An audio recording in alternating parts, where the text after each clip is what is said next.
दोस्तों अगर आप भी रोहित शर्मा और यशस्वी जायसवाल को शानदार खिलाड़ी मानते हैं तो हमारे इस वीडियो को लाइक जरूर कीजिएगा।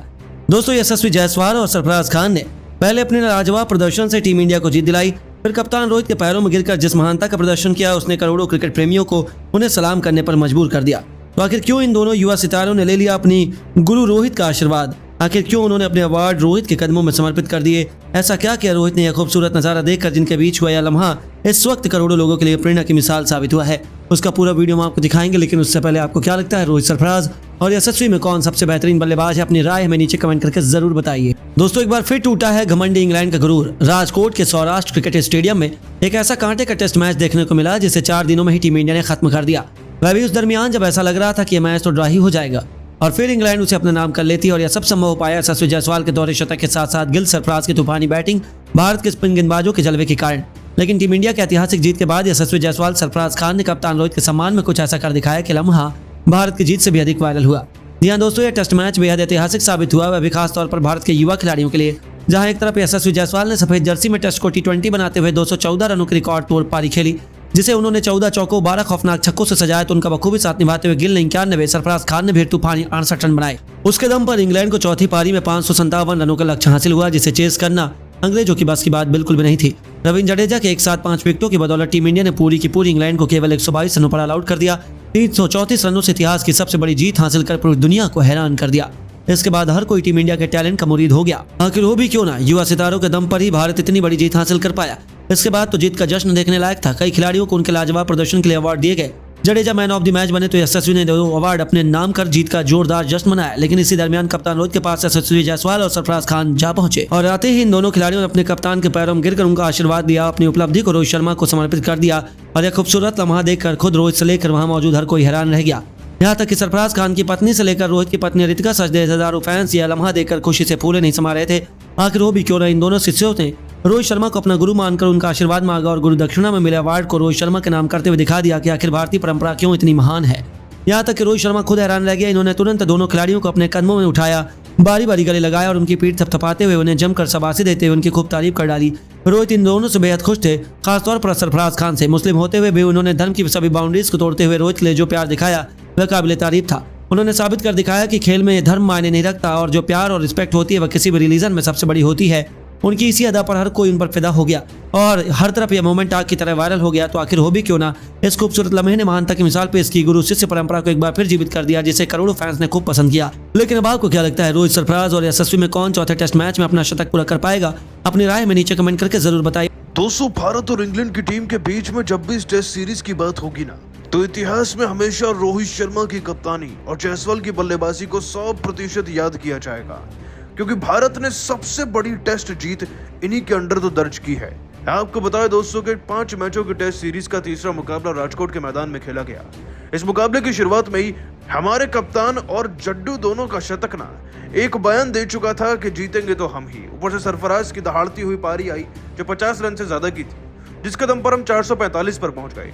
और दोस्तों इंग्लैंड की टीम को ना फिर हमने 319 पर ऑल आउट भी कर दिया। लेकिन जब बात आई दूसरी इनिंग में बड़ा टारगेट सेट करने की, जो भारतीय क्रिकेट टीम का कभी वीक पॉइंट हुआ करता था, उसे ही दोस्तों स्ट्रॉन्ग पॉइंट में कन्वर्ट कर यशस्वी जायसवाल ने अकेले भारत की तरफ से 236 गेंदें खेलते हुए 14 चौके और 12 छक्कों के दम पर पूरे 214 रन की नाबाद पारी खेली। इनफैक्ट दोस्तों शुभमन गिल भी 91 रन लगा कर गए और कुलदीप यादव भी 27 रन लगा गए बीच में, और जाते जाते सरफराज खान भी 268 रन की पारी दिखा गए, जिसके दम पर हमने 557 का टारगेट इंग्लैंड के सामने रखा।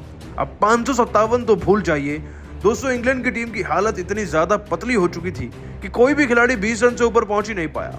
और सबसे ज्यादा विकेट हमारे सबके मन पसंदीदा रविंद्र जडेजा ने लिए, जिन्होंने बड़े बड़े नाम जैसे कि जॉ रूट, जॉनी बेस्टो और ओली पॉप को निपटाया था। मार्क वुड को जाते जाते भी जडेजा ही ले गए अपने साथ 33 रन पर, और इस तरीके से हमने 132 पर उन्हें ऑल आउट कर 434 रन के अंतर से भारत के इतिहास में सबसे बड़ी टेस्ट जीत को दर्ज कर एक ऐसा माइलस्टोन बना दिया है जिस तक पहुंचना भी बहुत मुश्किल होगा किसी भी कप्तान के लिए।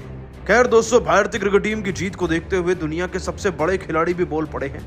किसने क्या क्या, चलिए आपको बताते। सबसे पहले दोस्तों आपको बता दें कि ग्लेन मैक्सवेल ने जायसवाल से लेकर जड्डू के कसीदे पढ़ते हुए कहा, मुकाबलों में जीतना और मुकाबलों में इतिहास बनाकर जीतना ये कोई भारतीय क्रिकेट टीम से सीखे। रोहित जैसे उम्दा कप्तान तो मैंने आज तक वाकई में देखे ही नहीं, साथ ही अब उनके पास तो एक नई युवा सेना भी तैयार हो गई है। क्या ही कहना यशस्वी जायसवाल और साथ ही साथ जड्डू का। ये कॉम्बिनेशन तो बहुत डेडली है, ऊपर से सरफराज भी दहाड़ कर खेलते हैं, इनका तो कोई मुकाबला ही नहीं। मुझे तो लगता है कि आने वाले वक्त में किसी भी टूर्नामेंट में भारत को रोक पाना मुश्किल ही नहीं नामुमकिन होगा। तो वहीं दोस्तों धोनी ने भी लिखा और कहा, यशस्वी जायसवाल आपकी बल्लेबाजी को देखकर वाकई में मजा आ गया। आज वीरेंद्र सहवाग की यादें ताज़ा करी आपने। आपका अंदाज जिससे आप छक्के मारकर शतक पूरे करते हैं, और सरफराज भी आपका भरपूर साथ दे रहे थे। और जडेजा और रोहित के बारे में तो क्या ही कहना, ये तो भारत को जिताने की जिम्मेदारी हर पल उठाने के लिए तैयार रहते हैं। ये जीत आप सबको बहुत बहुत मुबारक, लेकिन असली खुशी तब होगी जब हम सीरीज जीतेंगे। और मुझे पूरी उम्मीद है इसी धूमधाम से हम सीरीज को भी जीत कर अगले मैच में नाम करेंगे अपने। दोस्तों विराट कोहली ने भी कहा, यशस्वी जायसवाल, सरफराज और साथ ही साथ शुभमन गिल जैसे खिलाड़ी टीम में रहेंगे तो हमारा भारत देश तो सबसे सुरक्षित और सबसे ताकतवर हाथों में रहेगा ही। जब आपने अनुभवी इंग्लैंड की टीम को इतना पीटा है तो मुझे तो पूरा यकीन है कि बड़े बड़े टूर्नामेंट्स में अब आप ही भारत को जिताएंगे।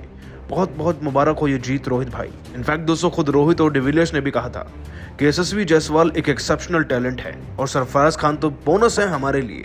जब तक ये दोनों टीम में ऐसी धाकड़ बल्लेबाजी करते रहेंगे, किसी भी टीम की मजाल नहीं हमें हरा कर दिखा दे। किसी के पास भी इनका तोड़ नहीं। ये जीत आप सबको मुबारक हो। दोस्तों हर कोई तारीफ कर रहा है यशस्वी जायसवाल से लेकर जड्डू भी और सरफराज की भी, लेकिन आप सभी का क्या मानना है भाई? जायसवाल और पांड्या में ज्यादा बेहतर कौन है आपकी नजर में? आज नीचे कमेंट करके बताइएगा। दोस्तों इंग्लैंड के खिलाफ तीसरे टेस्ट मैच में यशस्वी जायसवाल का बल्ला ऐसा बोला कि पूरी दुनिया में उसकी गूंज सुनाई थी और खास तौर पर इंग्लिश टीम तो उनके बल्ले के खौफ के आगे थर-थर कांप उठी।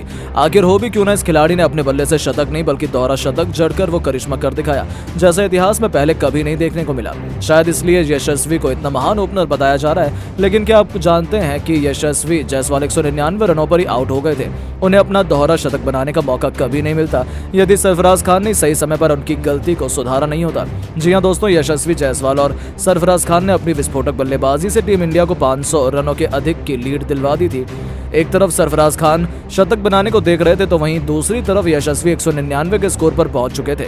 इस दरमियान उन्होंने एंडरसन के खिलाफ छक्कों की हैट्रिक लगाई थी तो हर एक इंग्लिश गेंदबाज की बेरहमी से कुटाई करी थी। लेकिन तभी जब सरफराज खान 49 के स्कोर पर बल्लेबाजी कर रहे थे तब उन्होंने पारी के 96वें ओवर में रेहान अहमद की गेंद पर सिंगल लेना चाहा। हालांकि गेंद फील्डर से उतनी दूर नहीं थी, लेकिन दूसरी तरफ यशस्वी को अपना दोहरा शतक पूरा करने की जल्दी थी। इस कारण उन्होंने सरफराज खान और गेंद को देखा ही नहीं बल्कि दौड़कर आधी क्रीज तक पहुंच चुके थे। लेकिन दोस्तों इस वक्त गेंद फील्डर के हाथों में थी, वो थ्रो करने वाला था। तभी सरफराज खान ने चालाकी दिखाई। उन्होंने तुरंत यशस्वी जायसवाल को रोका और उन्हें वापस जाने के लिए कह दिया। यहाँ तक कि यशस्वी को भी अपनी गलती का एहसास हुआ। वो तुरंत मुड़े और चीते की रफ्तार से वापस जाने लगे और गनीमत रही कि फील्डर ने थ्रो विकेट से थोड़ा दूर फेंकी, क्योंकि यदि विकेट के आसपास भी गेंद होती तो यशस्वी जायसवाल आउट हो जाते। उन दोनों खिलाड़ियों के बीच हुई ये कंफ्यूजन और ब्लंडर देखकर तो पवेलियन में बैठे रोहित शर्मा के भी रोंगटे खड़े हो गए थे। उनके तो होश उड़ गए। उन्होंने भी इन दोनों बल्लेबाजों की तरफ इशारा करते हुए बताया कि ये क्या कर रहे हैं। रोहित भी इस हरकत से बिल्कुल खुश नहीं थे, यहाँ तक कि उन्होंने सरफराज खान की तारीफ भी करी। यशस्वी ने भी सरफराज खान को थैंक यू बोला उनका विकेट बचाने के। आखिर हो भी क्यों ना, यदि सरफराज नहीं होते तो यशस्वी आधी पिच पर ही नहीं रन आउट हो जाते और दोहरा शतक लगाने से चूक जाते, जो एक बहुत बड़ा झटका और हार्ट ब्रेक होता। लेकिन सरफराज की चालाकी और सूझबूझ का नतीजा हुआ कि यशस्वी जायसवाल ने अगली ही ओवर में रूट के खिलाफ सिंगल लेकर अपने दोहरे शतक के आंकड़े को पार किया और इतिहास के पन्नों में अपना नाम सुनहरे अक्षरों में दर्ज करवाया। इसके बाद उन्होंने सरफराज को सीने से लगाकर उनका आभार भी माना और पूरी टीम इंडिया ने खड़े होकर यशस्वी जायसवाल को सलाम किया। लेकिन उनके दोहरे शतक का क्रेडिट सरफराज को भी दिया जाना चाहिए। सरफराज खान ने भी अपना अर्ध शतक पूरा कर लिया। उसके बाद दोनों खिलाड़ियों ने तो मानो इंग्लैंड की धज्जियां उड़ाकर रख दी। यहाँ यशस्वी जायसवाल ने तो अपने विस्फोटक पारी के दौरान 26 से भी अधिक चौके छक्के बरसाए थे, तो वहीं सरफराज खान ने भी आज से भी अधिक चौके छक्के की बदौलत टीम इंडिया को 556 रनों तक की लीड दिलवा दी थी, जिसके दम पर भारतीय टीम की जीत सुनिश्चित हो चुकी थी। जायसवाल ने 14 चौके 12 छक्कों की बदौलत 214 रन बनाए थे, तो सरफराज ने भी 68 रनों का योगदान 6 चौके और 3 छक्कों की बदौलत दिया था। लेकिन दोस्तों आपको क्या लगता है कि सरफराज खान, यशस्वी जायसवाल और शुभमन गिल में कौन सबसे टैलेंटेड और खतरनाक युवा खिलाड़ी है? नीचे कमेंट करके जरूर बताएं। दोस्तों भारत और इंग्लैंड के बीच टेस्ट सीरीज का तीसरा टेस्ट मैच राजकोट के मैदान पर खेला गया, जहां पर इस मैच में भारतीय टीम ने टॉस जीतकर पहले बल्लेबाजी करते हुए 445 रन 130.5 ओवर में ऑल आउट होकर बना दिए और इसका पीछा करने के लिए आई इंग्लैंड की टीम ने 71.01 ओवर में 319 129 रन ऑल आउट होकर बनाए, तो वहीं भारतीय टीम ने 122 रन की लीड हासिल कर ली